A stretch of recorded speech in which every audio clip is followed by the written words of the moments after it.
برادران ملت اسلامیہ، السلام علیکم ورحمۃ اللہ وبرکاتہ۔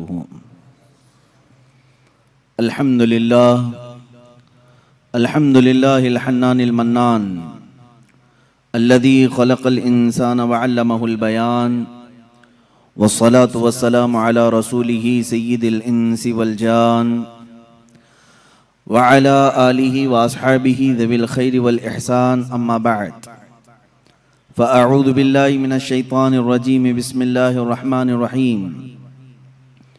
قد جاءکم من اللہ نور وکتاب مبین، صدق اللہ مولانا العظیم، وبلغنا رسولہ النبی الامین المتین المختار الکریم، ونحن على ذلك لمن الشاہدین والشاکرین والحمد للہ رب العالمین۔ بارگاہ رسالت معاب صلی اللہ تعالیٰ علیہ وسلم میں درود پاک کا ہدیہ پیش کریں۔ اللہم صلی علی سیدنا و مولانا محمد معدن الجود والکرم وآلہ واصحابہ الکرام وابنہ الکریم وبارک وسلم صلاة دائمتا سرمدا ابدا۔ عزیزان گرامی وقار، محافل میلاد پاک کی آج ہماری یہ تیسری نشست ہے۔ اللہ تبارک و تعالی ان محافل کو ہمارے لیے اجر جزیل بنائے اور ہماری نجات کا ذریعہ بنائے۔ عزیزان گرامی وقار، آج کی یہ چوتھی محفل جس میں ہم رسول گرامی وقار صلی اللہ تعالی علیہ وسلم کے حسن و جمال کا تذکرہ کریں، اور جب بات آئے میرے مصطفیٰ کریم صلی اللہ علیہ وسلم کے حسن کی، سارے شعراء اور سارے عشاق کے قلم تھک گئے، خطبہ اور واعظین کی زبانیں سوکھ گئی، لیکن یا رسول اللہ تمہارے ایک وصف کا بھی حق ادا نہ ہو سکا۔ اقبال نے کہا رخ مصطفیٰ ہے وہ آئینہ، رخ مصطفیٰ ہے وہ آئینہ، کہ اب اس طرح کا کوئی دوسرا آئینہ نہ ہماری بزم خیال میں ہے، نہ دکان آئینہ ساز میں ہے۔ اب ایسا آئینہ نہ ہماری بزم خیال میں ہے اور نہ دکان آئینہ ساز میں، اللہ رب العزت کے کارخانے قدرت میں اس رسول کا مثل پیدا ہی نہیں ہوا۔ اور آخر مثال کیسے دیں کہ اللہ کے حبیب صلی اللہ تعالیٰ علیہ وسلم کیسے تھے، کس چیز سے انہیں تشبیہ دیں؟ تشبیہ اس سے دی جاتی ہے جو برابر ہو۔ آپ فلاں کی طرح لگتے ہیں، آپ ان کی طرح لگتے ہیں، تھوڑی بہت شباہت ہو، مثل ہو، لیکن جب کائنات میں دوسرا ویسا حسین آیا ہی نہیں تو مثل کس کے کہے ہیں؟ اور یہ ہم نہیں، اگر لوگ یہ سمجھیں کہ بریلوی نعت گو شعراء نے حضور پاک صلی اللہ تعالیٰ علیہ وسلم کی شان میں ایسے قصیدے پڑھے ہیں تو آؤ میں تمہیں بارگاہ صحابہ میں لے چلوں۔ اللہ کے حبیب صلی اللہ تعالیٰ علیہ وسلم کو ان سے زیادہ کس نے دیکھا؟ دربار رسالت میں ہمہ وقت حاضر رہنے والے صحابی رسول حسان بن ثابت رضی اللہ تعالیٰ عنہ کی زبان سے سنیں، فرماتے ہیں وَأَحْسَنُ مِنْكَ لَمْ تَرَ قَطُّ عَيْنِهِ وَأَجْمَلُ مِنْكَ لَمْ تَلِدِ النِّسَاءُ خُلِقْتَ مُبَرَّأً مِّن كُلِّ عَيْبٍ كَأَنَّكَ قَدْ خُلِقْتَ كَمَا تَشَاءُ۔ کیا کہا حسان بن ثابت نے؟ کہتے ہیں یا رسول اللہ آپ سے زیادہ حسین میری آنکھوں نے دیکھا ہی نہیں، آپ سے زیادہ حسین میری آنکھوں نے دیکھا ہی نہیں، اور آپ سے زیادہ خوبصورت کسی ماں نے جنا ہی نہیں۔ فرماتے ہیں آپ تو ہر عیب سے پاک پیدا کیے گئے یا رسول اللہ، اللہ نے آپ کو ویسے ہی بنایا جیسے کہ آپ کی مرضی و منشا رہی ہو۔ عزیزان گرامی، اگر حسان بن ثابت کی بات کریں، کوئی یہ کہے کہ انہوں نے کہاں دنیا دیکھی ہوگی، حضور کو صرف دیکھا اور تعریف کر لی، تو ہم سدرہ کے مکین کی بارگاہ میں چلتے ہیں۔ جبرائیل امین جن سے کوئی دنیا کا خطہ شاید رہ گیا ہو، ہر نبی پر انہوں نے وحی اتاری ہے اللہ کی طرف سے، اور ہر کائنات کے زمانے کو دیکھا۔ جبرائیل امین کی زبان کی ترجمانی کرتے ہوئے شاعر نے کہا بارگاہ مصطفیٰ صلی اللہ تعالیٰ علیہ وسلم میں ایک دن وہ حاضر ہوئے اور کہنے لگے آفاق ہا گردیدہ ام بسیار خوباں دیدام. کہتے ہیں میں نے کائنات کے بہت سارے مملکتوں کو چھان لیا ہے. بسیار خوباں دیدام, بہت سے اچھے اچھوں کو دیکھا ہے. لیکن یا رسول اللہ تو چیزیں دیگری, اے اللہ کے رسول آپ ایک الگ ہی چیز ہو. آپ کے مثل نہ میں نے پہلوں میں دیکھا نہ کبھی اس زمانے میں دیکھا. یہ کون کہتا ہے؟ جبرائیل امین سدرہ کے مکین سید الملائکہ کہہ رہے ہیں. عزیزان گرامی وقار, مصطفیٰ کریم صلی اللہ تعالی علیہ وسلم کے حسن اور آپ کے جمال کو ہر سنی مسلمان کو پڑھنا بھی چاہیے, سمجھنا بھی چاہیے. کیوں؟ اس لیے کہ محبوب کا حلیہ جب نگاہوں میں آتا ہے تو وہ ہمیشہ آنکھوں میں بس جاتا ہے. اور پھر اس حسین چہرے کو تصور میں لے آؤ تو دنیا کا حسن تمہیں دھوکہ بھی نہیں دے گا, دنیا کا جمال تمہیں پھر اپنی طرف فریفتہ نہیں کرے گا. جس کی نگاہوں میں جمال مصطفیٰ آئے, دنیا کا حسن اسے ورغلا نہیں سکتا.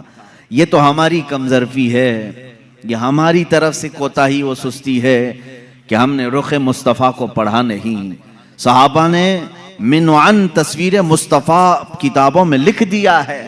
یہ اور بات ہے کہ تصویر حضور اکرم صلی اللہ تعالی علیہ وسلم کی نہیں بنائی گئی, لیکن خد و خال پورے صحابہ نے اس طرح سے لکھ دیے کہ آج بھی اگر تم تنہائی میں بیٹھ کر کے ان خد و خال کی تصوراتی زندگی میں جاؤ گے, میرا یقین ہے کہ تمہیں دیدار مصطفیٰ نصیب ہوگا. اللہ کے حبیب صلی اللہ تعالی علیہ وسلم کی وہ تصویر تمہارے ذہن میں چھپ جائے گی. آج ہمارا عنوان سخن یہی ہے, بارگاہ مصطفیٰ صلی اللہ تعالی علیہ وسلم کے حسن و جمال, آپ کے خد و خال, آپ کا قد و قامت, آپ کا حلیہ مبارکہ. اس لیے کہ ہر مسلمان کو یہ جاننا بھی ضروری ہے کہ میرے نبی دکھتے کیسے تھے, وہ چلتے کیسے تھے. حضور پاک بات کرتے تو کیسے بات کرتے تھے, بیٹھتے تو کیسے بیٹھتے. اس لیے کہ خالی صرف ہمیں کہانیاں اور گیت سنانے کے لیے نہیں, قرآن نے حکم دیا ہے کہ رسول کی زندگی میں تمہارے لیے نمونہ عمل ہے. ہمارے لیے تو وہ آئیڈیل ہیں, ہمارے لیے وہ آئیڈیل ہیں, تو ہمیں ان کی ہر چیز سیکھنا ضروری ہے. رسول کریم صلی اللہ تعالی علیہ وسلم کو اللہ تعالیٰ نے دنیا میں دونوں عظیم نعمتوں سے نوازا. حسن سیرت بھی عطا کیا, حسن صورت بھی عطا کیا. سیرت میں آپ کا مثل کوئی نہیں جو کل آپ نے سماعت کیا, اور صورت میں بھی آپ کے مثل کوئی نہیں. اللہ کے حبیب صلی اللہ تعالی علیہ وسلم کے مثل صورت کسی کی نہیں. صحابہ اکرام نے الگ الگ انداز میں حضور کی بارگاہ میں ترانے پیش کی ہیں, قصیدے اور تعریف بھی کی ہے. اللہ کے حبیب صلی اللہ تعالی علیہ وسلم کیسے تھے. لیکن ایک بات یاد رکھیں, حضور اکرم صلی اللہ تعالی علیہ وسلم کی جو خوبصورتی تھی وہ مثل آئینہ ہے. ایک بات سمجھ لیں کہ آئینے میں ہر آدمی اپنے ہی چہرے کو دیکھتا ہے, اور جس کا چہرہ بھدا ہو آئینے کا قصور نہیں ہے. ایک روایت سے میں اپنی اس گفتگو کو شروع کرتا ہوں. حضور پاک صلی اللہ تعالی علیہ وسلم صحابہ کے ساتھ بیٹھے تھے. ابو جہل آیا اور کہا محمد تم سے زیادہ بدصورت میں نے کسی کو نہیں دیکھا, معاذ اللہ رب العالمین. حضور پاک صلی اللہ علیہ وسلم نے کہا صدقت, تو سچ کہہ رہا ہے. چلا گیا. تھوڑی دیر کے بعد حضرت ابوبکر صدیق رضی اللہ تعالیٰ عنہ تشریف لائے. کہا یا رسول اللہ صلی اللہ علیہ وسلم آپ سے زیادہ حسین و جمیل میں نے کسی کو نہیں دیکھا. اللہ کے نبی صلی اللہ علیہ وسلم نے فرمایا صدقت یا ابوبکر, اے ابوبکر تو نے سچ کہا. صحابہ جو موجود تھے انہوں نے پوچھا ابو جہل سے بھی آپ نے کہا سچ کہا, صدیق اکبر سے بھی کہا تو سچ کہہ رہا ہے. دونوں سچے کیسے ہو سکتے ہیں؟ ایک نے آپ کی برائی کی, دوسرے نے آپ کی تعریف کی. اللہ کے حبیب صلی اللہ علیہ وسلم نے فرمایا اے میرے صحابہ, در حقیقت میرا رخ انور آئینے کی مثل ہے, جو مجھے دیکھتا ہے وہ اپنی سیرت کو دیکھتا ہے. ابو جہل نے اپنی قباحت کو دیکھا, اپنی برائی کی. صدیق نے اپنی خوشحالی کو دیکھا, اپنی خوبصورتی کو دیکھا اور میری تعریف کی. رخ مصطفیٰ ہے وہ آئینہ. حضور پاک صلی اللہ تعالی علیہ وسلم کے جمال جہاں آرا, اس کو اگر میں تصور میں لاؤں تو آج بڑے ادب و احترام کے ساتھ میں آپ سے گزارش کروں گا کہ نوجوانوں دل سنبھال کر, ہوش و حواس کو سنبھال کر میرے مصطفیٰ صلی اللہ تعالی علیہ وسلم کے قد و قامت حلیہ اور حسن و جمال کو مکمل اپنے دل میں نقش کرنے کے عزم کے ساتھ بیٹھو، اس امید کے ساتھ بار الہا آج کی محفل ختم ہو، میں تصور میں آنکھیں بند کروں اور تیرے حبیب کا مجھے دیدار ہو جائے، اور انشاءاللہ جس کی تڑپ جتنی ہوتی ہے اتنی ہی جلدی اسے زیارت بھی ہوتی ہے، کیونکہ میرے آقا صلی اللہ علیہ وسلم نے فرمایا ابغونی فی ضعفائکم، مجھے تم اپنے کمزور لوگوں میں، ٹوٹے ہوئے دلوں میں ڈھونڈا کرو، اس لیے کہ وہاں محمد صلی اللہ علیہ وسلم تشریف لاتے ہیں۔ عزیزان گرامی، میرے آقا صلی اللہ تعالی علیہ وسلم کی سیرت طیبہ کے باب میں آپ کا حلیہ مبارکہ بھی بیان کرنا آتا ہے، یہ اسی کی ایک شاخ ہے۔ حضور اکرم صلی اللہ تعالی علیہ وسلم جب جوان ہوئے اور آپ نے اعلان نبوت فرمایا تب تو آپ کی عمر مبارک 40 سال کی تھی، اور جب آپ نے ہجرت فرمائی جب 53 سال کی تھی عمر پاک آپ کی۔ اب 53 سال کی عمر میں صحابہ کرام نے جو حلیہ بیان کیا، پھر جوانی کا حال کیا رہا ہوگا؟ جو صحابہ سیرت کے ان گوشوں میں بیان کی ہیں کہ میرے آقا کا حلیہ ایسا تھا، وہ اتنا حسین ہے کہ جو 25 سال کی جوانی کا حسن رہا ہوگا وہ کس انداز کا رہا ہوگا۔ صحابہ میں حضرت سمرہ بن جندب رضی اللہ تعالیٰ عنہ، حضرت سمرہ بن جندب رضی اللہ تعالیٰ عنہ سے روایت ہے، حضرت برا بن عازب رضی اللہ تعالیٰ عنہ سے روایت ہے۔ کچھ صحابہ اکرام ہیں جنہوں نے حضور صلی اللہ علیہ وسلم کے حسن و جمال کو روایتوں میں نقل کیا، فرماتے ہیں 14ویں کی رات تھی، چاند افق پر طلوع تھا بڑے آب و تاب کے ساتھ، اور اسی رات کو اللہ کے نبی صلی اللہ تعالی علیہ وسلم اپنے حجرہ انور سے باہر تشریف لائے۔ آپ کے جسم اقدس پر سرخ رنگ کا دھاری دار جبہ تھا، لال رنگ کا جس میں دھاریاں تھیں۔ اللہ کے نبی صلی اللہ تعالی علیہ وسلم وہ زیب تن کر کے باہر آئے۔ صحابہ میں سے کہتے ہیں ہم ایک بار چاند کو دیکھتے، پھر ایک بار رسول پاک کو دیکھتے، ایک بار چاند کو دیکھتے پھر حضور کو دیکھتے، اخیر میں ہمارے دل و دماغ نے کہا چاند تو پھیکا پڑ گیا میرے روح محمدی صلی اللہ علیہ وسلم پر۔ میرے آقا صلی اللہ تعالی علیہ وسلم کے جسم اقدس کے سامنے چاند پھیکا لگتا تھا، اور حضور کا حسن وہ بھی سرخ دھاری دار جبے کے اندر، وہ کہتے ہیں ایسا لگتا تھا کہ پورے گلشن میں ایک گلاب کھلا ہوا ہے۔ اور اعلیٰ حضرت رضی اللہ تعالیٰ عنہ نے تو یوں فرمایا ہے کہ گلاب گلشن میں دیکھے ہیں لوگ، گلاب گلشن میں، لیکن مصطفیٰ کریم صلی اللہ تعالیٰ علیہ وسلم کا حسن تو ایسا تھا کہ ایک گلاب میں سارا گلشن کھلا ہوا تھا، سارا گلشن کھلا ہوا تھا۔ صحابہ اکرام رضوان اللہ تعالیٰ علیہ مجمعین نے، کئی صحابہ نے سورج سے تشبیہ دی، کہا میرے آقا صلی اللہ تعالیٰ علیہ وسلم سورج سے زیادہ خوبصورت دکھتے تھے۔ صحابہ سے کسی نے پوچھا، آپ نے کہا سورج سے زیادہ خوبصورت؟ سورج کو تو کوئی دیکھ ہی نہیں سکتا۔